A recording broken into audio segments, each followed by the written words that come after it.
بسم الله الرحمن الرحيم الذين آمنوا أنفقوا مما رزقناكم من قبل أن يأتي يوم لا بيع فيه ولا خلة ولا شفاعة والكافرون هم الظالمون صدق الله العظيم. கண்ணியத்துக்குரிய அல்லாஹ்வின் நல்லடியார்களே, அல்லாஹுடைய கிருபை அல்லாஹ் சுப்ஹானஹு வைத்திருக்கிறான். பொதுவாக அதுலேயும் விசேஷமாக சில சூறாக்களை அல்லாஹ் வச்சிருக்கிறான். எல்லாமே பொன்னானது தான். நமக்கு தரப்பட்ட வயசு எல்லாமே புனிதமானது. அதில் விசேஷமான நேரங்கள், விசேஷமான மாதங்கள், விசேஷமான நாட்கள் என்று இருப்பதை போல முழு குர்ஆனும் சிறப்பு வாய்ந்ததாக இருந்தாலும் அதிலென்று சில சூறாக்களுக்கு, சில ஆயத்துகளுக்கு அல்லாஹ் அந்தஸ்துகளையும் மதிப்பையும் வச்சிருக்கிறான். நபி ஸல்லல்லாஹு அலைஹி வஸல்லம் உபய் இப்னு கஅப் ரலியல்லாஹு தஆலா என்ற கேட்டாங்க, உபய், குர்ஆனில் ஆக சிறந்த ஆயத்து எது என்பதாக சொன்னான். முந்திக்கிட்டு சொல்ல மாட்டாங்க. நம்ம ஒன்று சொன்னால் அதுவே பதிலாக போயிடும். வேறு எதுவும் விசேஷமான பதில் இருக்குமோ நினச்சி தெரிஞ்சாலும் உடனே சொல்ல மாட்டாங்க. அல்லாஹுடைய நபி ஸல்லல்லாஹு அலைஹி வஸல்லம் அந்த மாதிரி சஹாபாக்கள் நடந்து கொள்வாங்க. திருப்பி நபி ஸல்லல்லாஹு அலைஹி வஸல்லம் அந்த பதிலை அவங்க வாயால் கேட்கணுங்கிறதுக்காக ரெண்டாவது கேட்பாங்க. அப்பயும் அதே மாதிரி சொல்லுவாங்க. மூணாவது கேட்கும் போது அந்த சஹாபி விளங்கிடுவாங்க, நம்ம விளங்கி வச்சிருக்கிற பதிலை தான் கேட்குறாங்க என்பதாக சொன்னாங்க. அல்லாஹ் நம்முடைய கல்வியை மென்மேலும் சிறப்பாக்குவானாக, அதிகரிக்க செய்வானாக என்பதாக துவா செஞ்சான். உண்மையிலேயே குர்ஆனில் உள்ள வசனங்களுக்கு தலைமையான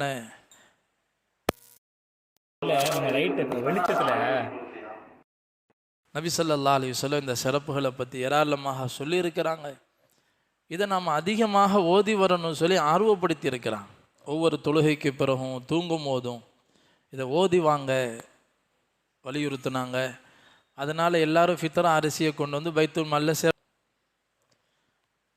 நபி ஸல்லல்லாஹு அலைஹி வஸல்லம் பொறுப்பை நிறைவேற்றக்கூடிய அபூ ஹுரைரா ரலியல்லாஹு தஆலா சொல்கிறாங்க, நான் அந்த ஜக்காத்துல் ஃபித்ருடைய அந்த உணவுகளை நான் பாதுகாத்துட்டு இருக்கிறேன். இரவு நேரம் அப்போ ஒரு மனிதன் வர்றான். அதை திருட்டுத்தனமாக எடுத்துகிட்டு போகிறதுக்காகவும் இந்த ஜக்காத்துடைய பொருளில் ஃபித்ராவில் குறைவை உண்டாக்குறதுக்காக, நஷ்டத்தை உண்டாக்குறதுக்காக திருடனாக வர்றான். நான் அவனை பிடிக்க போனேன். அப்போ அவனுக்கு ஏதாவது கொடுத்து என்னை விட்டுருங்க என்பதாக சொன்னான். அபூ ஹுரைரா ரலியல்லாஹு தஆலா விட்டுட்டாங்க. மறுநாள் காலையில் நபி ஸல்லல்லாஹு அலைஹி வஸல்லம் சொன்னாங்க, யா ரசூலல்லாஹ், இவங்க சொல்லலை, நபி ஸல்லல்லாஹு அலைஹி வஸல்லம் கேட்டாங்க, நேற்று இரவு அபூ ஹுரைரா என்ன நடந்துச்சு என்பதாக. அபூ ஹுரைரா ரலியல்லாஹு அன்ஹு நடந்ததை சொன்னாங்க. அப்போ நபி ஸல்லல்லாஹு அலைஹி வஸல்லம் சொன்னாங்க, அவன் பொய் சொன்னான், அவன் பொய் சொல்கிறான், திரும்பவும் வருவான், கவனமாக இருங்க என்பதாக சொன்னான். அதனால் அபூ ஹுரைரா ரலியல்லாஹு அன்ஹு ரெண்டாவது நாள் இரவில் கவனமாக இருந்தாங்க. ஏன்னா நபி ஸல்லல்லாஹு அலைஹி வஸல்லம் சொல்லிட்டாங்க கண்டிப்பாக வருவான்னு. அதே மாதிரி வந்தான். அதே மாதிரி அவனை பிடிச்சாங்க. அப்பயும் அதே மாதிரி அவன் கெஞ்சினான். சஹாபாக்களுடைய உள்ளம் ரொம்ப மிருதுவான உள்ளம், ரொம்ப சாஃப்டானவங்க. அபூ ஹுரைரா ரலியல்லாஹு தஆலா அன்ஹு அவனுடைய கெஞ்சுதலை பார்த்து அவனுடைய ஏழ்மையை நினச்சி என்ன செஞ்சிட்டாங்க, ரெண்டாவது நாளையும் விட்டுட்டாங்க. நபி ஸல்லல்லாஹு அலைஹி வஸல்லம் மறுநாள் காலையிலையும் கேட்டாங்க, அபூ ஹுரைரா நேத்திரவு என்ன நடந்துச்சு? யா ரசூலல்லாஹ், அதே மாதிரி வந்தான், ரொம்ப இரக்கமாக இருந்துச்சு, விட்டுட்டேன். நபி ஸல்லல்லாஹு அலைஹி வஸல்லம் சொன்னாங்க, விடாதீங்க, பொய் சொல்கிறான், இன்றைக்கும் வருவான் என்பதாக சொன்னோன்னே அபூ ஹுரைரா முடிவு செஞ்சுட்டான், இனி என்ன சொன்னாலும் விடக்கூடாது, ஆளை பிடிச்சி நபி ஸல்லல்லாஹு அலைஹி வஸல்லம் கொடுத்துட வேண்டியதுதான். மூணாவது நாள் வந்தான், பிடிச்சிட்டாங்க. நான் இனிமேல் என்ன சொன்னாலும் உன்னை விடமாட்டேன், நபி ஸல்லல்லாஹு அலைஹி வஸல்லம் பிடிச்சி கொடுப்பேன் என்பதாக பிடிச்சி வச்சுக்கிட்டாங்க. அப்போ அவன் விளங்கி வச்சுருந்தான், சஹாபாக்கள்லாம் யார், இவங்ககிட்ட என்ன சொன்னால் நம்ம தப்பிச்சு போகலாம் என்பதாக சொல்லி அவன் சொன்னான், நான் ஒரு விஷயம் உங்களுக்கு சொல்லித்தர்றேன், நான் ஒரு துஆவை, ஒரு ஆயத்தை சொல்லித்தரேன், நீங்கள் அதை ஓதி வந்தீங்க என்று சொன்னால் இது போன்ற ஆபத்து உங்களுக்கு ஏற்படாது, இது போன்ற உங்களுடைய பொருளை நஷ்டத்தை யாராலையும் உண்டாக்க முடியாது, என்ன மாதிரி ஆள்லாம் கிட்ட வர இயலாது, அப்படி ஒரு விஷயத்த சொல்லி தந்தால் என்னை விட்டுருவீங்களா? அபூ ஹுரைரா ரலியல்லாஹு பார்த்தாங்க, என்னை பிடிச்சி வச்சா விஷயம் கிடைக்காது, இவனை விட்டாக்க இவ்வளோ பெரிய விஷயம் கிடைக்குமே. சஹாபாக்களுக்கு இருந்த ஆர்வம், நல்ல தகவல் யார்கிட்டேருந்து கிடைச்சாலும் அது தனக்கு வாழ்க்கையில் அமல் செய்யறதுக்கு உதவுமே என்பதற்காக சரி சொல்லு நான் விட்டுறேன்டான். அதான் சொன்னால் நீங்கள் ஆயத்து குர்சி ஓதுங்க, இதை ஓதினீங்கண்டா உங்களுக்கு நிச்சயமாக பாதுகாப்பு இருக்குதுன்னு சொன்னான். விட்டுட்டாங்க. நபிசாசன் கேட்டாங்க என்ன நடந்துச்சு, நடந்ததை சொன்னாங்க. நபி ஸல்லல்லாஹு அலைஹி வஸல்லம் சொன்னாங்க அவன் பொய்யன் தான் ஆனால் உண்மையை சொல்லிட்டான்டாங்க. அவன் பொய்யன் ஆனால் இந்த சொன்ன விஷயம் உண்மை. நீங்கள் ஆயத்துல் குர்சி ஓதினீங்கன்னு சொன்னால் இது போன்ற விஷயம் நடக்காதுன்னு சொல்லிட்டு கேட்டாங்க. அபூ ஹுரைரா 3 நாள் வந்தது யாருன்னு தெரியுமா? அவன் தான் ஷைத்தான்னு சொன்னாங்க. 3 நாள் உங்கள்கிட்ட வந்து உங்களுடைய பொருளை நஷ்டத்தை உண்டாக்க வந்தது மனித ரூபத்தில் வந்து ஷைத்தான். ஷைத்தான்னு சொல்லி கொடுத்துருக்கிறான். நீங்கள் ஆயத்துல் குர்சியை ஓதுனீங்கன்னு சொன்னால் நான் கிட்ட வர முடியாது உங்கள் கிட்ட. அதுக்கு தான் நபி ஸல்லல்லாஹு சொல்லி தர்றாங்க ஆயத்துல் குர்சியை மனப்பாடம் செய்யுங்க, அதை கருத்தை விளங்குங்க, அதை ஓதி வாங்க என்பதாக சொல்றார். பொதுவாக இந்த சூரத்துல் பக்கராவுக்கே நபி ஸல்லல்லாஹு அலைஹி வஸல்லம் சிறப்பு சொல்லியிருக்கிறாங்க. எந்த வீட்டில் சூரத்துல் பக்கரா ஓதப்படுதோ அந்த வீட்டில் ஷைத்தான்கள் நெருங்க மாட்டாங்க. அதனால சூரத்துல் பக்கரா ஓதி வர்றது. குறிப்பாக நபி ஸல்லல்லாஹு அலைஹி வஸல்லம் சொன்னாங்க பக்கராவினுடைய கடைசி 2 ஆயத்து ஆமனர் ரசூலு அதுலேருந்து ஆரம்பித்து அந்த சூரா முடிகிற வரைக்கும் முஸ்லீமில் வரக்கூடிய ஹதீஸ். நபி ஸல்லல்லாஹு அலைஹி வஸல்லம் சஹாபாக்களோடு உட்கார்ந்து இருக்கிறாங்க. திடீர்னு வானத்தை நோக்கி பார்வையை செலுத்தினாங்க. சொன்னாங்க இப்போ ஜிப்ரீல் அலைஹிஸ்ஸலாம் வந்திருக்கிறாங்க, அவங்களோட பேசிகிட்டு இருக்கிறாங்க. சொன்னாங்க திடீர்னு ஒரு மலக்கு வானத்திலேருந்து வர்றாங்க. அவங்க பூமிக்கு வந்ததே கிடையாது, அந்த மலக்கு பூமிக்கு வந்ததே கிடையாது. புதுசாக இப்போ தான் அந்த மலக்கு வர்றாரு.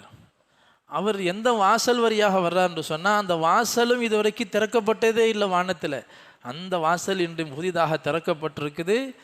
அந்த மலக்கு பூமிக்கு வந்ததில்லை, என்னைக்கு தான் புதிதாக வந்திருக்கிறாரு. வந்து நமக்கு வந்து சொன்னார், நபிசாத்துக்கு சலாம் சொன்னார். சொல்லிட்டு சொன்னார் யா ரசூலல்லாஹ், இதுக்கு முன்னாடி எந்த நபிக்கும் கொடுக்கப்படாத, எந்த சமுதாயத்துக்கும் கொடுக்கப்படாத 2 நூர் 2 பிரகாசத்தை உங்களுக்கு நான் கொண்டு வந்திருக்கிறேன் என்பதாக சொல்லி சூரத்துல் ஃபாத்திஹாவையும் பக்ராவினுடைய கடைசி 2 ஆயத்துகளையும் சொல்லிட்டு சொன்னாங்க, இதை யார் ஓதுவாங்களோ அதை நிச்சயமாக அவர்கள் பெற்றுக்கொள்வார்கள். இதை யார் ஓதுவாங்களோ அதில் உள்ள கருத்துக்களை சிந்திச்சு விளங்கி யார் ஓதுவாங்களோ அவங்க நிச்சயமாக எதை அதில் துஆவுடைய அர்த்தம் தான் இருக்குது, அதை நிச்சயமாக அவர்கள் அடைந்து கொள்வார்கள் என்பதாக அந்த மலக்கு சொன்ன விஷயத்தை நபி ஸல்லல்லாஹு அலைஹி வஸல்லம். அதனால் தூங்கும் போது இது போன்ற சிறப்பான ஆயத்துகளை ஆயத்து குர்சி சூரா ஃபாத்திஹா இது போன்ற விஷயங்கள் எல்லாம் நம்ம அமலில் கொண்டு வரணும். சிறப்பான விஷயங்கள்லாம் இதில் சொல்லப்படுது. மேலும் நபி ஸல்லல்லாஹு அலைஹி வஸல்லம் சொன்னாங்க சூரத்துல் பக்கராவும் சூரத்து ஆலு இம்ரானும் நாளைக்கு மறுமை நாளையில் இதை ஓதியவர்களுக்காக சுபாரிசு செய்யும் அல்லாஹ்ட்ட. எப்படி வரும்னு சொன்னால் 2 நிழல் கொடைகளை போல அதை ஓதியவர்களுக்கு கண்ணியப்படுத்தும் முகமாக அப்படி நிழலாக வரும். அல்லாஹ்ட்ட சுபாரிஸ் பேசும் அல்லாஹ்ட்ட. அல்லது 2 பறவை கூட்டங்களை போல அவருக்கு நிழலிட்ட வண்ணம் அவர் அல்லாஹ்ட்ட அவர் அல்லாஹுடைய தர்பாருக்கு சுபாரிசு செய்கிறதுக்காக வரும் என்பதாக நபி ஸல்லல்லாஹு அலைஹி வஸல்லம் சூரா பக்கரா சூரா ஆல் இம்ரானுடைய சிறப்பை சொல்லியிருக்கிறான். அதனால் நாமளும் என்ன செய்கிறது, ஓதுறதுக்கு முயற்சி செய்கிறது. தொடர்ந்து வீடுகளில் இந்த சூறாக்களை மாறி மாறி ஓதுறதுக்கான முயற்சிகளை நாம் செய்யணும். கடைசியாக அல்லாஹ் சுப்ஹானஹு வ தஆலா இந்த சூரா பக்கராவினுடைய கடைசி பகுதியில் சொன்ன விஷயம் என்ன அப்படின்னு சொன்னால், மனிதர்கள் தங்களுக்கு இடையில் ஒருத்தருக்கு ஒருத்தர் அனுசரணையாக வாழ்கிறது. யாருக்கு அல்லாஹு தாலா செல்வத்தை செல்வாக்க கொடுத்துருக்கிறானோ அவங்க ஏழைகள் எளியவர்களிடத்தில் எப்படி நடக்கணும், குறிப்பாக செல்வத்தை எங்கே நாம் செலவு செய்யணுங்கிற விஷயம் அதிகமாக அல்லாஹ் சொல்லி காட்டணும். தர்மத்தை பற்றி அல்லாஹ் சிறப்பையும் சொன்னான். தர்மம் செய்கிறதுனுடைய சிறப்பு என்ன, அதை செய்யக்கூடிய ஒழுக்கங்கள், எந்த பொருளிலிருந்து சதக்கா செய்யணும், யார் யாருக்கு செய்யணும், யாருக்காக செய்யணும், எப்படி செய்யக்கூடாது, திட்ட தெளிவாக அல்லாஹ் சுப்ஹானஹு வ தஆலா தர்மத்தை பற்றி தெளிவாக அல்லாஹ் சொன்னான். ஆர்வப்படுத்தி அல்லாஹ் சொன்னா, ஈமான் கொண்டவர்களே அன்ஃபிகு மிம்மா ரஸக்னாக்கும் மின் கப்லி அன் யஅத்திய யௌம், அந்த நாள் வருவதற்கு முன்பாகவே நாம் கொடுத்த செல்வத்திலிருந்து செலவு செய்யுங்கள், நாம் கொடுத்த செல்வத்திலிருந்து செலவழியுங்கள். எந்த நாள் வருவதற்கு முன்னால்? யௌமுன் லா பைஉன் ஃபீஹி வலா குல்லத்தும் வலா ஷஃபாஅ. எந்த நாளையில் கொடுக்கல் வாங்கல் நடக்காதோ, எந்த நாளையில், மறுமை நாளையில் கொடுக்கல் வாங்கல் நடக்காது. வலா குல்லத்துன், எந்த நட்பும் வேலை செய்யாது, யாருடைய நட்பை வச்சு யாரும் உதவி செய்ய முடியாதோ. வலா ஷஃபாஅ, யாருடைய சுபாரிசும் வேலை செய்யாதோ. அப்படிப்பட்ட அந்த நாள் வரும் முன்பாகவே உங்களை தற்காத்து கொள்ள தர்மங்களை செய்து கொள்ளுங்கள். அப்போ நாம் தர்மங்கள், அல்லாஹ் விரும்பக்கூடிய நல்ல வழிகளில் செலவு செய்யும்படி அல்லாஹ் ஆர்வப்படுத்துகிறான். அடுத்து அல்லாஹ் சுப்ஹானஹு வ தஆலா அதனுடைய சிறப்புகளை சொன்னான். ஒருத்தர் செலவு செய்கிறீங்கன்னு சொன்னால், மஸலுல்லதீன யுன்ஃபிகூன அம்வாலஹும் ஃபீ சபீலில்லாஹ், அல்லாஹ்வின் பாதையில் ஏழைகளுக்கு, மஸ்ஜித்களுக்கு, தேவை உள்ளவர்களுக்கு, அல்லாஹுடைய தீனை ஹயாத்தாக்கும் விஷயங்களில் செலவிடுவதற்கு உதாரணம் கமசலி ஹப்பா, ஒரு தானியத்தை போல. ஒரு தானியம், ஒரு நெல், அது என்ன செய்யுது? அம்பத்தத் சப்அ சனாபில். அதை நீங்கள் பூமியில் போட்டிங்கன்னு சொன்னால், ஒரு நெல் தான் போடுவீங்க, அது ஒரு செடியை முளைப்பிக்க செய்கிறது. அந்த செடியில் 7 கிளைகள் உள்ள செடி முளைக்கிறது. ஃபீ குல்லி சும்புலத்தின் மிஅத்து ஹப்பா, அல்லாஹ் சொல்கிறான், அந்த ஒவ்வொரு கிளையிலையும் 100 தானியங்கள் இருக்குது. எத்தனை தானியம்? போட்டது ஒன்று தான் நீங்கள், ஆனால் அது 7 கிளைகளுடைய செடியை முளைக்க வச்சு ஒவ்வொரு கிளையிலையும் 100 தானியம். இப்போ எத்தனை தானியம் ஆயிடுச்சு? 700. நீங்கள் போட்டது ஒன்று தான். ஃபி குல்லி சும்புலத்தின் மிஅத்து ஹப்பா. நபி ஸல்லல்லாஹு அலைஹி வஸல்லம் துஆ செஞ்சாங்க, யா அல்லாஹ் என் உம்மத்துக்கு இதை விட நிறைய கொடு. அல்லாஹ் சொன்னா, வல்லாஹு யுதாஇஃபு லிமன் யஷா, அல்லாஹ் தான் நாடியவர்களுக்கு இதைவிட பன்மடங்காக பெருக்கி அல்லாஹ் கொடுப்பான். அல்லாஹுடைய பாதையில் செலவு செய்கிற ஆர்வமூட்டுனா அல்லாஹு தாலா. சஹாபாக்கள் என்ன செஞ்சாங்க? செலவு செஞ்சாங்க, இருந்ததையெல்லாம் கொடுத்தாங்க. அபு தஹ்தாஹ் அப்படின்னு சொல்லி ஒரு சஹாபி இருந்தாங்க. அவர் நபி ஸல்லல்லாஹு அலைஹி வஸல்லம் சொன்னார், யா ரசூலல்லாஹ் தங்களுடைய கையை நீட்டுங்க. நபி ஸல்லல்லாஹு கையை பிடிச்சாரு, கையை வச்சு சொன்னார், யா ரசூலல்லாஹ் என்னுடைய நான் வசிக்கக்கூடிய, அவர் வாழ்கிறதே ஒரு தோட்டத்துக்குள்ளே, அதுக்குள்ளே தான் ஒரு வீடு இருக்குது. சொன்னார், யா ரசூலல்லாஹ் என்னுடைய தோட்டத்தை நான் அல்லாஹுக்காக வக்ஃபு செஞ்சிட்டேன், இதை ஏற்றுக்கொள்ளுங்க என்பதாக சொன்னார். நபி ஸல்லல்லாஹு அலைஹி வஸல்லம் ஏற்றுக்கொண்டாங்க. நேராக வீட்டுக்கு போனார். தோட்டத்துக்கு உள்ளே போகலை, வெளியே நின்று தான் மனைவியை அழைத்தார். உம்மு தஹ்தாஹ் தன்னுடைய மனைவியின் பேரை சொல்லி கூப்பிட்டாரு. இதோ வந்து விட்டேன் லப்பைக் என்பதாக சொல்லி என்னென்று கேட்டார். நான் இந்த இடத்தை அல்லாஹுக்காக வக்ஃபு செஞ்சிட்டேன்னு சொன்னதும் அந்த பெண்ணும் கவி படித்தவங்களாக பாட்டு பாடி கணவனை சந்தோஷப்படுத்தி நீங்கள் நல்ல வேலை செஞ்சீங்க என்பதாக சொல்லி அந்த தோட்டத்தோட்டு வெளியே வந்தாங்க. இருக்கிற இடத்தையே தர்மம் செஞ்சாங்க. அல்லாஹ் தஆலா இன்னைக்கு 4வது ஜுஸ்னுடைய முதல் வசனம், லன் தனாலுல் பிர்ர ஹத்தா துன்ஃபிகு மிம்மா துஹிப்பூன், எதுவரைக்கும் நீங்கள் விரும்பக்கூடிய உங்கள் சொத்துலேயே, உங்களுடைய செல்வங்கள்லேயே உங்களுக்கு எது பிடித்தமானதோ, நமக்கு எது பிடிக்குமோ அதை தான் தர்மம் செய்யணும். அதெல்லாம் நன்மை கூட. மிஞ்சி போனது, நமக்கு தேவையில்லாதது, பழசா போச்சு, கிழிஞ்சு போச்சு, இதெல்லாம் நீ நமக்கு உதவாது, இதை ஏழைகளுக்கு கொடுப்போம். நன்மை இருக்குது அதுக்கு, ஆனால் பரிபூர்ணமான நன்மை எதில் இருக்குது? அல்லாஹ் சொல்கிறான், மிம்மா துஹிப்பூன், எதை நீங்கள் விரும்புவீர்களோ நமக்கு பிடிச்சமானதை கொடுக்கறது. அதனால் சஹாபாக்கள் என்ன செய்வாங்க?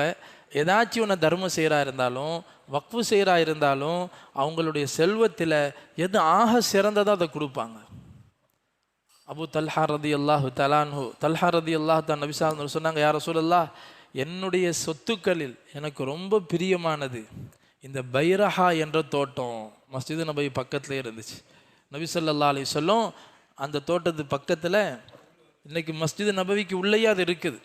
இன்றைக்கி அந்த கார்பெட்டு கீழே எடுத்து பார்த்தோன்னு சொன்னால் அந்த கிணத்தை அப்படி வட்டமிட்டு மார்பிள் போட்டிருப்பாங்க. அந்த சஹாபியோட தோட்டம் அது. மஸ்ஜிது நபவிக்குள்ளே அந்த தோட்டம் வந்துருச்சு. இன்றைக்கி பெருசாகிருச்சு, பள்ளிவாச தோட்டம் அதுக்குள்ளே வந்துருச்சு. வந்து சொன்னாங்க, யா ரசூலல்லாஹ் என்னுடைய சொத்தில் எனக்கு ரொம்ப பிரியமானது இந்த பைரஹா என்ற தோட்டம் தான். நபி ஸல்லல்லாஹு அலைஹி வஸல்லம் தோட்டத்தில் போய் ஓய்வெடுப்பாங்க. அந்த கிணத்துலேருந்து நல்ல தண்ணி வரும், மதுரமான தண்ணி, அதை குடித்து ஓய்வெடுப்பாங்க. அந்த தோட்டத்தை அல்லாஹுக்காக வக்ஃபு செஞ்சாங்க. இப்படி சஹாபாக்கள் தன்னுடைய செல்வத்தில், சொத்தில் எது ரொம்ப பிடிச்சமானதோ அதை கொடுத்துருவாங்க. என்ன விளங்குனாங்கன்னு சொன்னால், நம்மெல்லாம் என்ன நினைக்கிறோம்?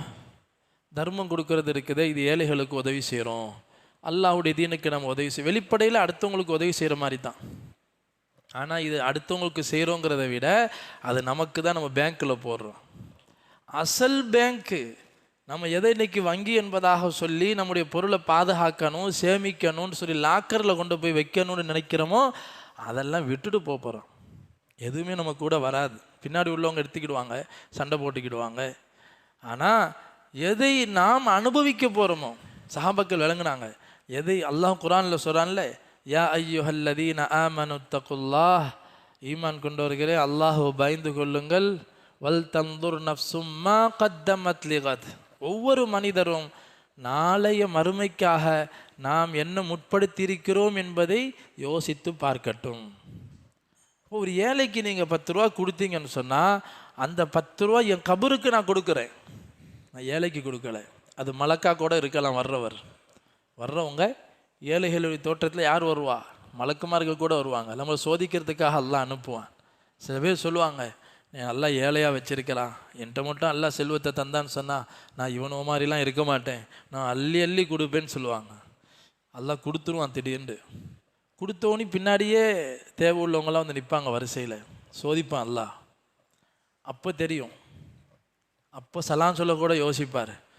ரோட்டில் நேற்று வரைக்கும் போகும்போது இவர் எல்லாருக்கும் சலாம் சொல்லுவார், சலாம் சொன்னவருக்கெல்லாம் பதில் சொல்லிட்டு இருப்பார். எப்போ செல்வம் வந்துடுமோ அப்போ யார் சலாம் சொன்னாலும் இவர் யோசிப்பார், இவன் எனக்கு சலாம் சொன்னான், எதுவும் காசு கேட்குறானோ, எதுவும் கடன் கேட்டுருவானோ என்பதாக உள்ளத்தில் ஷைத்தான் போட ஆரம்பிச்சிடுவான். அப்போ பாருங்க, அல்லாஹ் சுப்ஹானஹு வ தஆலா இந்த தர்மத்தின் மூலமாக அதை சேமித்து வைத்து தருவதாக வாக்களிக்கிறான். உலகத்தில் நம்ம சம்பாதிக்கிறது எதுக்காக? பின்னாடி நமக்கு தேவைப்படும், வயசான காலத்தில் நமக்கு உதவும், அதுக்காக நம்ம வந்து சேமித்து வைக்கணும் சொல்லி சம்பாதிக்கிறோம். ஆனால் அது கேரண்டி இல்லை. அது வரைக்கும் நம்ம இருப்போமா? நம்ம சம்பாதிச்ச காசை கொண்டு நம்ம அனுபவிப்போமாங்கிறதுக்கான எந்த உத்தரவாதமும் இல்லை. ஆனால் மௌத்துக்கு பின்னாடி, இன்னைக்கு நாம் மௌத்தானாலும் நாம் தர்மம் செஞ்ச அந்த விஷயங்கள், நல்ல இடங்களில் செலவழித்த விஷயங்கள், 4 பேருக்கு உதவுனது நம்முடைய செல்வம், இது நிச்சயமாக கபூரில் உதவும் என்பதாக அல்லாஹ் சொல்லி காட்டுறார். அதுக்கு தான் அல்லாஹ் சொன்ன, அந்த நாள் வர முன்னாடி இப்போயே தயாரிப்பு செஞ்சிருங்க என்பதாக. பிறகு அல்லாஹ் சுப்ஹானஹு வ தஆலா அந்த தர்மம் செய்யக்கூடிய ஒழுக்கங்களை அல்லாஹ் கற்பிச்சான். தர்மம் செய்யும் போது கவுலும் மஅரூஃபுன் ஹைரும் மின் ஸதகத்தின் யத்பஉஹா அதா, தர்மம் செய்யறீங்க இருந்தால் கொடுங்க, கொடுத்து நியத்தை சரியான முறையில் இதை கொண்டு எனக்கு மறுமையில் கிடைக்கணும் அப்படிங்கிற அல்லாஹுடைய பொருத்தத்தை நாடி மறுமையினுடைய சிந்தனையோடு செய்யணும். இல்லையா கொடுக்கறதுக்கு அல்லாஹ் சொல்கிறான், கண்ணியமான வார்த்தையை சொல்லி அனுப்பிடுங்க. கவுலும் மஅரூஃப், அழகான வார்த்தை. ஹைரும் மின் ஸதகத்தின் யத்பஉஹா அதா, நீங்கள் திட்டி 2 ரூபாயை கொடுக்கறதை விட முகம் சுழிச்சு கொண்டு திட்டி கொண்டவர்களாக ஏசியவர்களாக நீங்கள் ஏழைகளுக்கு கொடுப்பதை விட நல்ல வார்த்தையை சொல்லி அனுப்பிடுவது சிறந்த தர்மம்னு அல்லாஹ் சொல்கிறான். நல்ல வார்த்தையை சொல்லு தர்மம் தான். மாஃப் செய்யுங்க, சில்லற காசு இல்லை, கொஞ்சம் வேலையாக இருக்கிறோம், போயிட்டு வாங்க என்பதாக கண்ணியமான வார்த்தைகளை நீங்கள் சொல்லுவது சிறந்தது என்பதாக அல்லாஹ் தஆலா சொல்லிட்டு, ஆனால் தர்மம் செஞ்சுட்டு நீங்கள் என்ன செய்யாதீங்க, உங்கள் தர்மத்தின் நன்மையை பாழாக்கி விடாதீர்கள். லா துபத்திலு ஸதகாத்திக்கும் பில் மன்னி வல் அதா, யாருக்கா உதவி செஞ்சோம், தர்மம் செஞ்சோம், கொடுத்து உதவணும், அதை சொல்லி காட்டுவது. நான் தான் கொடுத்து உதவுறேன், என்னை எடுத்து பேசிட்டான், இவன் எவ்வளோ கஷ்டத்தை இருந்தான் தெரியுமா, நான் கொடுக்கலண்டா இவன் இந்த நிலைமைக்கு வந்திருப்பானா, போச்சு, எல்லா நன்மையும் பாலாக போயிடுச்சு. அல்லாஹ் சொல்கிறான், சொல்லி காட்டாதீங்க. அதே மாதிரி கொடுத்ததின் காரணமாக அவரை நோவினை செய்வது. நம்ம கொடுக்குறதுனால தான் இவன் வந்து நல்லா இருக்கிறான்ற மனசில் வச்சுக்கிட்டு அவனை குட்டிக்கிட்டே இருக்கிறது, அல்ல அவனை வச்சு வேலைகள் வாங்கிறது, அடிமையை போல நடத்துவது, இதெல்லாம் செய்தால் உங்களுடைய அமல்கள் வீணாகிரும். அது உதாரணத்தோடு அல்லாஹ் விளக்கம் சொல்கிறான். அதுக்கும் உதாரணம் சொல்கிறான். தர்மத்தின் விஷயத்தில் ஒவ்வொரு விஷயத்தையும் அல்லாஹ் உதாரணத்தை சொல்லி விளங்க வைக்கிறான். சொல்லலாம் எப்படின்னு சொன்னால், ஒரு வலுவழுப்பான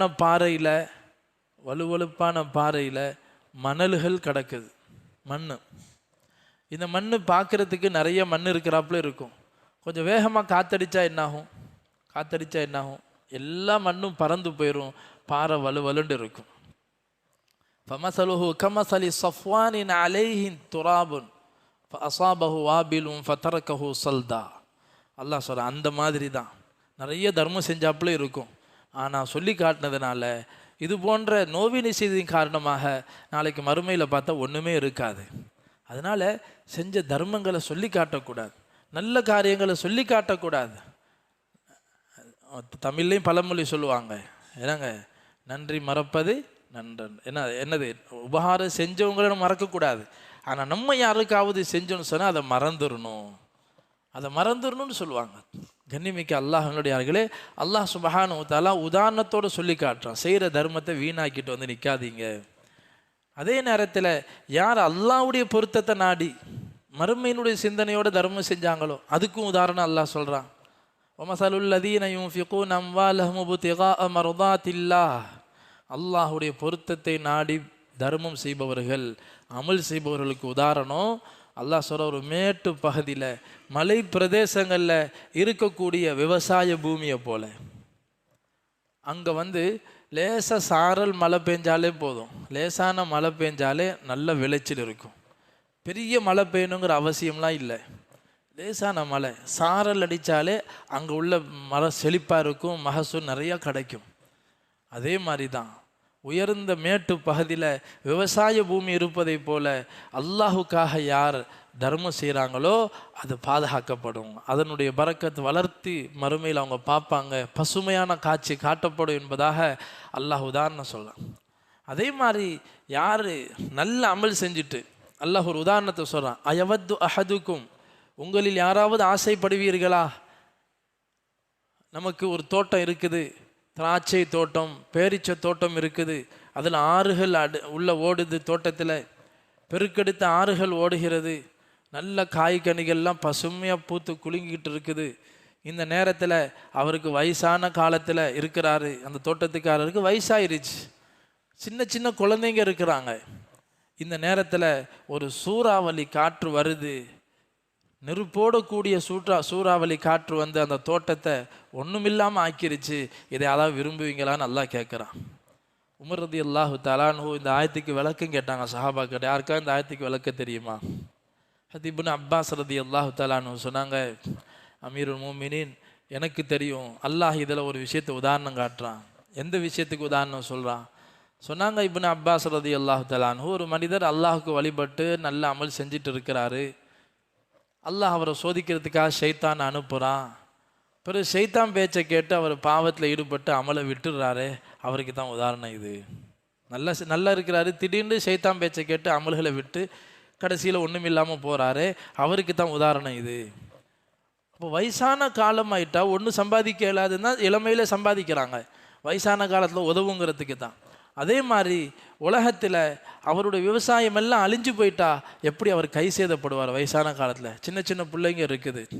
அதே மாதிரி தான் உலக வாழ்க்கையில் அல்லாஹ் மறுமைக்கு தயாரிப்பு செய்கிறதுக்காக அனுப்புனா அவர் அந்த தயாரிப்பெல்லாம் அவர் நல்லா செஞ்சுட்டு அமலை விட்டுட்டாரு, அல்லது அவர் பேருக்கும் புகழுக்கும் செஞ்சார் என்று சொன்னால் மறுமையில் போய் பார்த்தா தேவையான நேரத்தில் ஒன்றும் இல்லாமல் கதிகலங்கி போய் நிற்பார். அதுக்கு தான் இது உதாரணம் என்பதாக இப்னு அப்பாஸ் ரலியல்லாஹு தஆலா அன்ஹு சொல்லுவாங்க. ஆக இப்படி அல்லாஹ் சுப்ஹானஹு வ தஆலா தர்மத்துடைய ஒழுக்கங்களை சொல்லிட்டு எந்த பொருளிலிருந்து தர்மம் செய்யணும், நல்ல இடங்களில் செலவழிக்கிறோம், காசு பணத்தை பள்ளிவாசலுக்கு கொடுக்குறோம், நார்சாவுக்கு கொடுக்குறோம், நோன்பு திறக்க கொடுக்குறோம், அல்ல ஏழைகளுக்கு கொடுக்குறோம் அப்படின்னு சொன்னால் அல்லாஹ் சொல்கிறான், அன்ஃபிகு மின் தொய்யிபாத்தி மா கஸபத்தும், நீங்கள் சம்பாதித்ததில் ஹலாலானதில் பரிசுத்தமானதை நீங்கள் கொடுங்க, நல்ல உயர்ந்ததை கொடுங்க, பரிசுத்தமானது ஹலாலானதை நீங்கள் என்ன செய்யுங்க, தர்மமாக ஹதியாக்களாக நீங்கள் கொடுங்க என்பதாக அல்லாஹு தஆலா அதை வலியுறுத்துகிறான். ஹராமானதை கொடுத்தோம், அதுவும் ஒரு பாவம், அதனால் மற்றவங்க சாப்பிட்டாங்க, அந்த பாவமும் இவருக்கு சேரும், அதனால் கொடுக்குறதையும் கொடுக்குறீங்க, ஹலாலானதை கொடுங்க என்பதாக சொல்லிட்டு அல்லாஹ் சொல்கிறான், ஷைத்தான் விடமாட்டான். ஷைத்தான் என்ன செய்வான்? ஷைத்தான் யஇதுகுமுல் ஃபக்ர், நல்ல விஷயத்தை செலவு செய்யலான்னு மனசில் ஒரு எண்ணம் வரும். அல்லாஹ் நமக்கு செல்வத்தை தந்திக்கிறா, நல்ல வழியில் செலவழிப்போம், எதில் செலவழித்தா நிரந்தர நன்மை கிடைக்குமோ அதில் செலவழிப்போம், மௌத்தானாலும் அந்த நன்மை தொடர்ந்து வந்துக்கிட்டே இருக்கணும். இந்த மாதிரிலாம் ஒரு மலக்கு அந்த தூண்டுதலை உண்டாக்குவாங்க. நபி ஸல்லல்லாஹு அலைஹி சொன்னாங்க, ஒவ்வொரு மனிதனோடையும் ஒரு மலக்கினுடைய தூண்டுதலும் இருக்கும், ஷைத்தானுடைய தூண்டுதலும் இருக்கும். மலக்கு நல்லதை தூண்டுவார், ஷைத்தான் வந்து அதுக்கு நேர் மாற்றமானதை தூண்டுவான். இப்போ தர்மண்டு வரும்போது மலக்குமார்கள் ஆர்வப்படுத்துவாங்க, தர்மம் செய், ஒவ்வொரு நாளும் தர்மம் செய், கொஞ்சமாவது செஞ்சிக்கோ. குறிப்பாக ரமலானுடைய மாதத்தில் நபி ஸல்லல்லாஹு அலைஹி வஸல்லம் சொன்னாங்க, ஒவ்வொரு நாளும் 2 மலக்கு ஏலான் செய்கிறாங்க.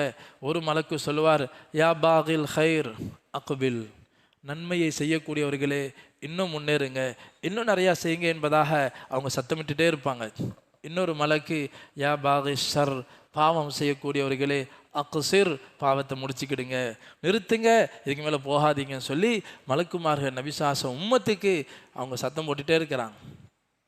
ஷைத்தான செய்வான், யஇதுகுமுல் ஃபக்ர் வயமுருக்கும் பில் ஃபஹ்ஷா, செல்வன்கிட்டு வரும்போது ஷைத்தான் நமக்கு சொல்லுவான், ஏழ்மையை காட்டி பயம் காட்டுவான்.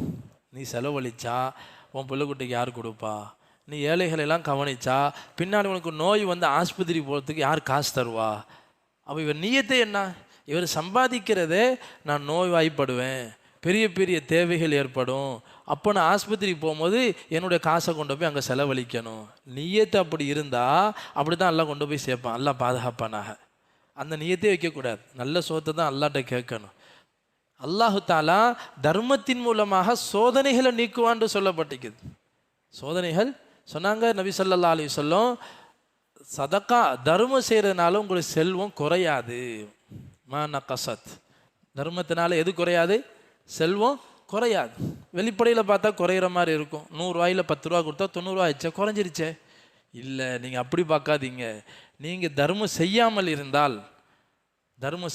இருந்தால் ஏதாச்சும் ஒரு ஆபத்து வந்துச்சு, ஒரு ஆக்சிடெண்ட் ஆயிடுச்சு, எவ்வளோ செலவாகும்? 100 இல்லை 10 மடங்காகி 1000, 2000, 3000, 1 லட்சம் வரைக்கும் கூட செலவுகள் ஆகுது. அதை தடுக்கும் இந்த 10 ரூபா. இப்போ யோசிங்க, இந்த தர்மம் கூடுதா குறையுதா? இருக்கிறத பாதுகாக்குது, நன்மைகளை பெருக்கி தருது, உலகத்திலையும் அல்லாஹ் பரக்கத்தை தருவான். தர்மம் செய்கிறது இருக்குதே அது நமக்கு தான். அடுத்தவங்களுக்கு உதவி செய்யணும்னு நினைக்கக்கூடாது. அடுத்தவங்களுக்கு வெளிப்படையில் உதவி செஞ்சாலும் அந்த ஏழைகளுடைய துஆ நம்மளுடைய பாதுகாப்புக்கு காரணமாகும். அந்த ஏழைகளுடைய துஆ நம்முடைய செல்வத்துக்கு பாதுகாப்பாகும். அந்த ஏழைகளுடைய துஆ, அந்த கண்ணீர் துடைப்பு, அவங்க பசி தீர்க்கிறது நம்மளுடைய ஹயாத்தில் பரக்கத் செய்யும். இவ்வளோ விஷயத்தை அல்லாஹு தாலா தர்மத்தில் வச்சிருக்கிறான். ஆனால் ஷைத்தான் என்ன செய்வான், நல்ல விஷயத்தை செலவழிக்கணும்னு வரும்போது கஞ்சத்தனத்தையும் ஏழ்மையும் உங்களுக்கு வாக்களிப்பான்னு அல்லாஹ் சொல்கிறான். ஆனால் அல்லாஹ் உங்களுக்கு என்ன வாக்களிக்கிறான், இன்னும் தருவதாகவும் மன்னிப்பதாகவும் வாக்களிக்கிறான். ஷைத்தான் ஏழ்மையை மட்டும் இல்லை, யமுருக்கும் பில் ஃபஹ்ஷா, ஆனால் இதே செல்வத்தை அருவருப்பான விஷயங்களில் தாராளமாக செலவழிக்க வச்சுருவான். எது உங்களுக்கு கையை கடிக்குமோ நாளைக்கு, எது உங்களுக்கு நஷ்டத்தை உண்டாக்குமோ அதில் யோசிக்காமல் இஸ்ராஃப் செய்வோம், வீண் விரயம் செய்வோம், ஆடம்பரத்தில் செலவழிப்போம், அதில் சந்தோஷமாக செலவழிக்க விட்டுருவான். நல்ல விஷயங்களில் கஞ்சத்தனத்தை உள்ளத்தை போடுவான். நீங்கள் உஷாராக இருக்கணும்னு அல்லாஹ் இந்த விஷயத்தை நமக்கு தெளிவுபடுத்துகிறான். அப்புறம் யாருக்கு கொடுக்கணும் அந்த விஷயத்தையும் அல்லாஹ் சொல்கிறான். தர்ம விஷயங்கள் உபரியாக கொடுக்கக்கூடிய தர்மங்கள் தான் சொல்லப்படுது. ஜக்காத்து அது தனியாக அல்லாஹ் சொல்கிறான். உபரியாக தர்மம் செய்யும் போது அல்லாஹ் சொல்கிறான், நீங்கள் அதை ரகசியமாகவும் செய்யலாம், 4 பேருக்கு தெரிகிற மாதிரியும் செய்யலாம். ஆனால் ரகசியமாக செய்கிறது தான் ஆக சிறந்தது. அதுக்காக பகிரங்கமாக 4 பேருக்கு தெரிகிற மாதிரி கொடுக்கக்கூடாதுன்னு இல்லை. கொடுக்கறதுனாலையும் பிரயோஜனம் இருக்குது. 4 பேருக்கு தெரிகிற மாதிரி கொடுத்தா மற்றவங்களுக்கு கொடுக்கணுங்கிற ஆர்வம் வரும். அதுக்காக வெளிப்படையாகவும் கொடுக்கலாம், அதையும் அல்லாஹ் சொல்கிறான். ஆனால் ரகசியமாக கொடுக்கறது சிறந்ததுன்னு சொல்கிறதுக்கு காரணம் அதில் தான் இஹ்லாஸ் இருக்கும், முகஸ்துதி இருக்காது. பேரு புகழை எதிர்பார்க்காம கொடுக்கப்படுறது இருக்குதே, ரகசியமாக கொடுக்குற தர்மத்தில் தான் இருக்குது. அதனால ரகசியமாகவும் கொடுக்கலாம், பகிரங்கமாகவும் கொடுக்கலாம். அதில் நியத்து அல்லாஹுக்காக இருக்கிறது. வமா துன்ஃபிகூன இல்ல இப்திகாஅ, அல்லாஹுடைய பொருத்தத்துக்காகவே தவிர நீங்கள் வேறு எந்த நோக்கத்துக்காக தர்மம் செஞ்சிடாதீங்க.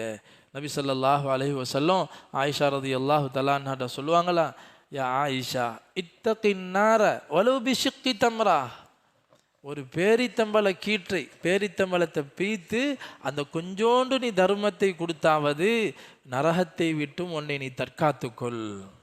அப்போ அந்த இதை கொடுக்கும் போது சிந்தனை வரணும், யா அல்லாஹ் இதை கொண்டாச்சு நரகத்தொட்டு என்னை காப்பாத்திடு என்ற சிந்தனையோட தர்மம் செய்யும்படி நபி ஸல்லல்லாஹு அலைஹி வஸல்லம் ஆயிஷா ரலியல்லாஹு தஆலா அன்ஹா தூண்டுவாங்க. அதனால சஹாபாக்கிட்ட பழக்கம் இருந்துச்சு, இந்த தர்மத்தை பல வகையில் கொடுப்பாங்க. காலையில் கொடுப்பாங்க, இரவுல கொடுப்பாங்க. அலி ரலியல்லாஹு தஆலான்னு 4 திர்ஹம் வச்சுக்கிடுவாங்களாம். காலையில் ஒரு திர்ஹம் செய்வாங்க, இரவுல ஒரு திர்ஹம் செய்வாங்க, ரகசியமாக ஒரு திர்ஹம் செய்வாங்க, எல்லாருக்கும் தெரிகிற மாதிரி ஒரு திர்ஹம் செய்வாங்க.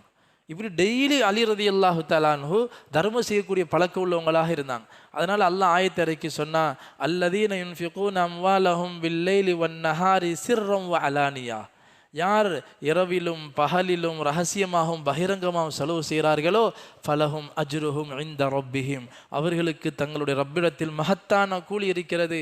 வலா ஹவுஃபுன் அலைஹிம் வலா ஹும் யஹ்ஸனூன், அவர்களுக்கு எந்த பயமும் இல்லை, அவர்கள் எதை பற்றியும் கவலைப்பட மாட்டார்கள். தர்மத்தின் மூலமாக கவலைகள் போகும், அச்சம் போகும். அவ்வளோ விஷயத்தை அல்லாஹ் தர்மத்தை வச்சிருக்கிறான். இதெல்லாம் சொல்லிட்டு அல்லாஹ் வட்டியை பற்றி ஆரம்பிக்கிறான். இந்த தர்மத்தை முறையாக செய்யப்படாததுனால, தர்மங்கள் செய்யாததுனால எல்லாருக்குமே சோதனை. பாதிக்கப்பட்டவங்க எங்கே போகிறாங்க? உரியவங்க தராததின் காரணமாக வட்டியை நோக்கி போகிறாங்க. ஷைத்தானுக்கு கொண்டாட்டமாக ஆயிடுது. ஏழைகளை வட்டியில் வதக்கி வாட்டி எடுத்தோம்னு சொன்னால் அவர்கள் உலகத்திலே நஷ்டவாளியாகி நரகத்திலையும் பெரும் நஷ்டத்துக்கு ஆளாகுவாங்க. அதனால் அல்லாஹ் வட்டியை பற்றி சொல்லும் போது சொல்கிறான், யார் வட்டியை சாப்பிடுகிறார்களோ அவர்கள் மறுமையில் எப்படி எழுந்திருப்பாங்கன்னு சொன்னால், அல்லதீன யக்கூலூன ரிபா லா யகூமூன இல்லா கமா யகூமுல் லதி யதஹப்பத்துஹு ஷைத்தானு மினல் மஸ், பேய் பிடித்தது போல், பித்து பிடித்தவர்களைப் போல ஷைத்தான் தீண்டினால் எப்படி இருப்பானோ மனிதன், அதுபோல் கபூர்லேருந்து எந்திரிக்கும் போது பித்து பிடிச்சவங்களா எந்திரிப்பாங்க. வட்டியை சாப்பிடக்கூடியவங்க. கடுமையான எச்சரிக்கைகள் ஹதீஸுகளில் வருது. இந்த ஆயத்திலையும் அல்லாஹ் இந்த பக்கத்திலையும் வட்டி சாப்பிட்றவங்க யார் வட்டியை நிறுத்தி கொள்ளவில்லையோ அவர்கள் அல்லாஹுடனும் அல்லாஹுடைய தூதருடன் போர் செய்யறதுக்கு தயாராகட்டும். ஃபஅதனு பிஹர்பின் மின் அல்லாஹி வ ரசூலி, அல்லாஹ் ரசூலிடம் போர் செய்யும் பிரகடனத்தை செய்து விடுங்கள் என்பதாக அல்லாஹ் அறிவிப்பு செய்கிறான். அல்லாஹ் ரசூல்கிட்ட போர் செய்ய முடியுமா? கண்ணியமிக்க அல்லாஹ்வினுடையார்களே, வட்டியை பற்றி கடுமையான விஷயங்கள் ஹதீஸ்களே வந்திருக்கு. நபி ஸல்லல்லாஹு அலைஹி வஸல்லம் சொன்னாங்க, மிஅராஜுடைய பயணத்தில் அல்லது கனவுல நபி சாஸ்துக்கு காட்டப்பட்டுச்சு, ஒரு இரத்த ஆறு ஓடுது, அதில் ஒருத்தன் நீந்தி கொண்டு இருக்கிறான். அந்த கரையில் ஒருத்தன் கல் நிறைய சேமித்து வச்சிருக்கிறான். அதில் ஒவ்வொரு கல்லாக எடுத்து அந்த நீந்திக்கிட்டு இருக்கிறவனுடைய வாயில் அடிக்கிறான். கொடுக்கக்கூடிய அந்த விஷயத்தையும் உம்மத்தில் ஹயாத்தாக்குனாங்க. அதே நேரத்தில் வாங்குறவங்களுக்கு நிறைய எச்சரிக்கைகளும் சொல்லப்பட்டிருக்கு. தேவைக்கு வாங்கணும், அத்தியாவசிய தேவை, இது வாங்காட்டி நான் மௌத்தா போயிடுவேன், இது இல்லாட்டி என்னால் வாழ முடியாது அப்படிங்கிற நிலைமை வந்தால் தான் கடன் வாங்கணும்.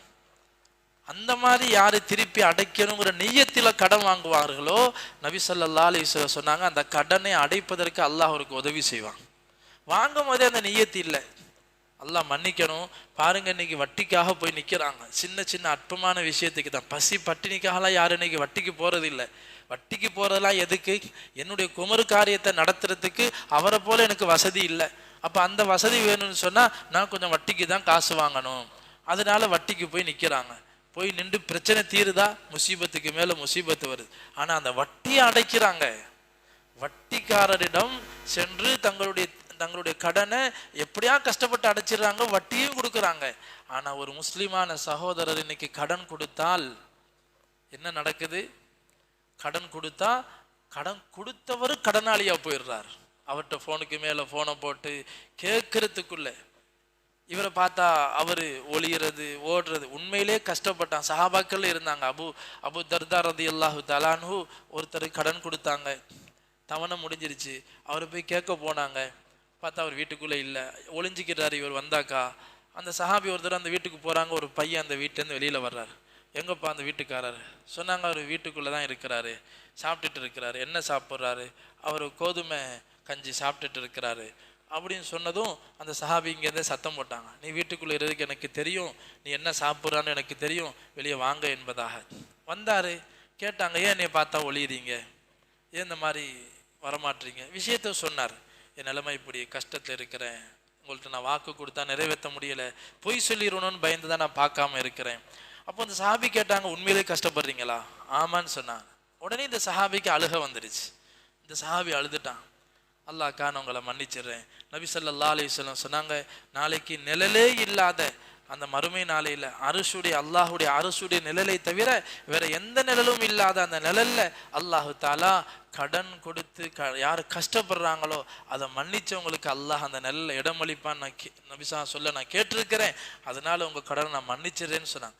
அந்த மாதிரி உண்மையிலே கஷ்டப்படுறவங்களுக்கு மன்னிக்கலாம், ஆனா கொடுக்க முடியும், கொஞ்சம் முயற்சி செஞ்சு அதை அடைச்சிடலாம் அப்படின்னு இருந்தா கூட அதை தவணை தள்ளி போட்டு ஆனா அவர் மற்ற வேலையெல்லாம் செய்யறாரு. கடன் வாங்கினவருக்கு தான் கொடுக்க முடியலை தவிர மற்ற காரியங்கள்ல எல்லாம் அவர் சிறப்பாக அவர் விருந்து வைக்கிறாரு, மற்ற உங்களுக்கு விருந்துக்கு உதவி செய்யறாரு. எல்லாத்திலையும் கலந்துக்கிடும் போது கொடுத்தவங்க பார்ப்பாங்களா பார்க்க மாட்டாங்களா? கஷ்டப்படுறேன்னு சொல்றாரு, இவர் விருந்து வைக்கிறாரு, அந்த காசையே எனக்கு தரலாமே. சில பேர் நினைக்கிறாங்க, நான் 1,00,000 ரூபா கடன் வாங்கினேன், இந்த 10,000 ரூபாயில தான் நான் விருந்து வைக்கிறேன், இந்த 10,000 ரூபாய் கொடுத்து என்ன போகுது? இல்லை, நீங்க 10,000 ரூபாய் கடனை தான் அடைக்கணும். எவ்வளவு முடியுமோ அவ்வளவு கடனை கொடுத்து அடைக்கணும்.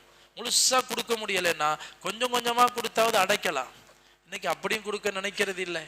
அதனால இன்னைக்கு என்ன ஆகுது? கடன் கொடுக்குறவங்களும் கொடுக்குற எண்ணம் இல்லாமல் போயிடுச்சு. இன்னைக்கெல்லாம் மக்கள்கிட்ட கடன் கொடுத்தா காசை திருப்பி வராதுங்க. ஏழைகள் சொல்றாங்க யாரும் கடன் தரத்து உதவ மாட்டுறாங்க. கடன் கொடுக்குறவங்க சொல்றாங்க கொடுத்தா வரமாட்டேங்குது. இன்னைக்கு நிறைய கடைகள்ல, மளிகை கடைகள்ல நிலைமையை பார்த்தோன்னு சொன்னா நிலைமை என்ன? மாற்று மத சகோதரர்கள் அவங்க யாரும் கடன் வைக்கிறது இல்லை. முஸ்லீம்கிட்ட வியாபாரம் செய்கிறாங்க, சாமான் வாங்குறாங்க, காசை கொடுத்து வாங்கிட்டு போயிடுறாங்க. ஆனால் முஸ்லீமான நம்முடைய சகோதரர்கள் அதிகமான பேர் கடனாளியை தான் இருக்கிறாங்க. குர்பானி ஆடு வாங்கினாலும் கடனில் தான் நிற்குது. அது குர்பானி ஆடு வாங்கி சாப்பிட்டு அது முடிஞ்சு செமிச்சு போயிடுது, ஆனால் இந்த காசை இன்னும் கொடுக்கல. எல்லா ஊர்லேயும் குர்பானிக்கு என்ன மரியாதை? அந்த ஆட்டை முன்னாடியே வாங்கி வளர்த்து 2 மாதம் பிள்ளையாட்டம் ஆக்கி புள்ள மாதிரி அது பழகி கடைசியில் அறுக்கும் போது அழுதுகிட்டே இருப்பாங்க, என் பிள்ளையா இருக்கிற நினைப்பு வருது. அந்த மாதிரி குர்பானிக்குள்ள கண்ணியத்தை வச்சிருக்கிறாங்க. ஆனால் நம்ம பகுதிகள் அந்த கண்ணியம் இல்லை. கரிய திங்கணும் அவ்வளோதான். அதுக்காக என்ன செய்கிறோம்? கடனை வச்சிடுறோம். வியாபாரிகள் கடனாளிகளாக சிரமப்படக்கூடிய நிலைமையில இன்னைக்கு நம்ம ஆக்க முடியுது. அதனால இன்னைக்கு இதுக்கு எல்லாத்துக்கும் அடிப்படை காரணம் என்னன்னு சொன்னா, நபி ஸல்லல்லாஹு அலைஹி சொன்னாங்க, லா ஈமான லிமன் லா அமானத லஹு, லிமன் லா அமான லஹு, யாரிடத்துல அமானித தன்மை இல்லையோ அவர்கிட்ட உள்ளத்துல உள்ள அல்லாஹ்வின் மீதும் மறுமை நாள் மீதான விசுவாசம் எப்போ பலகீனமாயிருமோ, அப்போ உலக ஆசைகள் மிகச்சிருமோ, அப்போ இது போன்ற விஷயங்கள் எல்லாம் கொடுக்கல் வாங்கல் எல்லாம் பிரச்சனைகள் ஏற்படும். அதனால இந்த விஷயங்களை சரி செய்யும்படி தான் அல்லாஹ் சுப்ஹானஹு நமக்கு சொன்னா. அல்லாஹ் புரிந்து அதை விளங்கி அமல் செய்வதற்கு தௌஃபீக் செய்வானாக. ஆமீன். வ ஆகிர் தஅவானா அல்ஹம்துலில்லாஹி ரப்பில் ஆலமீன். அஸ்ஸலாமு அலைக்கும் வ ரஹ்மத்துல்லாஹி வ பரகாத்துஹு. சுப்ஹானல்லாஹி வ பிஹம்திஹி சுப்ஹானக்கல்லாஹு வ பிஹம்திக.